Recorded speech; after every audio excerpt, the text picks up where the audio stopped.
فالعين فهي حق، لو كان شيء يسبق القدر لسبقته العين. فالعين تدخل الجمل القدر وتدخل الإنسان القبر. ولذلك تعود وكل الأدعية التي علمنا إياها رسول الله صلى الله عليه وسلم: وأنت محفوظ بإذن الله.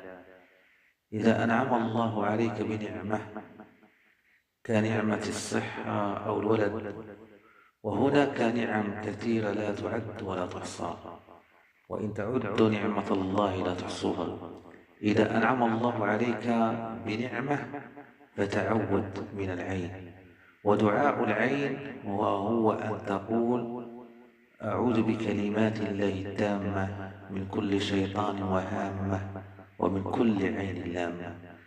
قل هذا الدعاء وأنت محفوظ بإذن الله.